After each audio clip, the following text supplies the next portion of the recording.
তামিল সিনেমার দর্শকপ্রিয় অভিনেতা থালাপতি বিজয় ক্যারিয়ারে উপহার দিয়েছেন অসংখ্য ব্যবসা সফল সিনেমা। অভিনয়ের পাশাপাশি নিজেই গড়েছেন রাজনৈতিক দল। আগে থেকেই নানা সামাজিক কার্যক্রমে অংশ নিতেন এই অভিনেতা, তবে রাজনৈতিক দল গঠনের পর তা আরও বেড়েছে।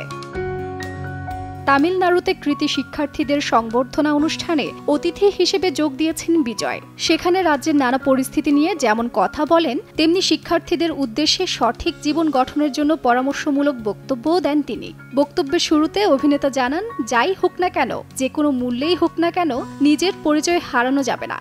ভক্তদের মনে প্রশ্ন, তিনি এখন কেন এই কথা বলছেন? এর কারণ তার রাজ্যে মাদকের ব্যবহার বেড়ে গেছে। বিশেষ করে তরুণরা মাদকের ব্যবহার করছেন বেশি। একজন বাবা, রাজনীতিবিদ হিসেবে বিষয়টি নিয়ে তিনি লজ্জিত। আরও জানান, এই দায় নিতে হবে সরকারকে।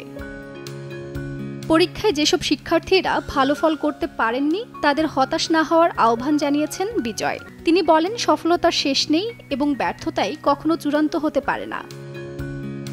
থালাপতি বিজয়ের অভিনীত সর্বশেষ মুক্তিপ্রাপ্ত সিনেমা লিও।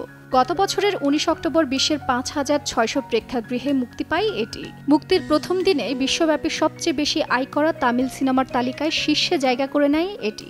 বর্তমানে the greatest of the all time সিনেমার কাজ নিয়ে ব্যস্ত সময় পার করছেন বিজয়। সিনেমাটিতে আরও অভিনয় করেছেন মীনাক্ষী, প্রশান্ত, প্রভুদেবা, স্নেহা, যোগীবাবু সহ আরও অনেকে। 5 সেপ্টেম্বর মুক্তি পাবে সিনেমাটি। তাজরিন রিকা, সময় সংবাদ, ঢাকা।